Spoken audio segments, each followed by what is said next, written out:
სამი წარმოება მექნებოდა. ერთი წინა ხელისუფლების დროს გავაკეთე რუსთავში და დღემდე გაჩერებულია და რატომ არ უნდა გამეკეთებია საქართველოში, რატომ არ უნდა ამეწყო ავტომობილები, ხო? რატომ უნდა შემოუყვავდეს, ხო? იყო საქართველოში ქარხანა ხალხი დასაქმდება, ხო? მაგრამ ძალიან დიდი ხელის შეშლა იყო. ეს რასაც თქვენ უყურებთ ახლა, სადაც არ უნდა წახვიდეთ საქართველოში, ხო? ნებისმიერ შოურუმში ასეთ შოურუმი არ არის. გვაქვს თბილისში, ნატახტარში, ქუთაისში, ბათუმში. და ცოტა ადრე 7 მქონდა 8. მაგრამ ამ ხელის შეშლებით დაგვრჩა ეს ჩვენი შოურუმები.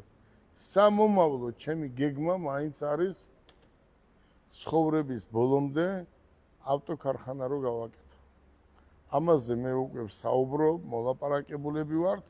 თუ არ იქნება ხვალ და ზეგ ხელის შეშლა, თქვენ ნახავთ საქართველოში იქნება მინიმუმ 2 ჩემი სახელით გახსნილი 2 ავტოქარხანა.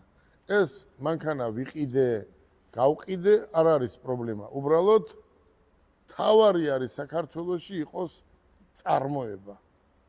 წარმოებაზე უკეთესი არაფერი არ არის, ვინაიდან ძალიან ბევრი ადამიანები დასაქმდებიან. რაც შეეხება ახლა, მე არ ვიცი თქვენ რა წიგნებს კითხულობთ, მაგრამ უყურეთ, ახლა რა ხდება. აი, როცა აირჩევ ბიზნესს, ამაზე უკეთეს წიგნებს თქვენ ვერ იშოვით. აი ეს წიგნები არის ყველა ერთმანეთზე უკეთესი. უყურეთ. გაყიდვების სუპერ ვარსკვლავი.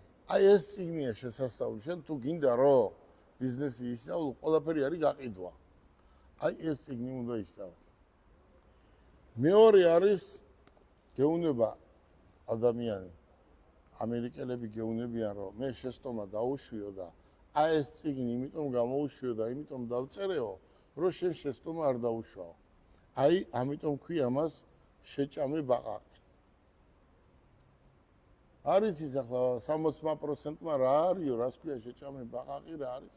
ვერც მიხვდება, მაგრამ მე ვხსნი რომ შენ რომ მართლა ბაყაყის შეჭმაზე კი არა საუბარი. შეცდომა არ დაუშვა და პრობლემა არ შეგექმნეს, აი ეს სათაური დააწერა და ეს წიგნი უნდა წაიკითხო 2-ჯერ, 3-ჯერ, რომ ბიზნესში შეცდომა არ დაუშვა. მესამე წიგნი არის აკოცე ბაყაყს. რაც ქვია ბაყაყს აკოცე, ვერ გაიგებს ამას ხალხი, ხო? აი ეს არის დღეს საუკეთესო წიგნი თუ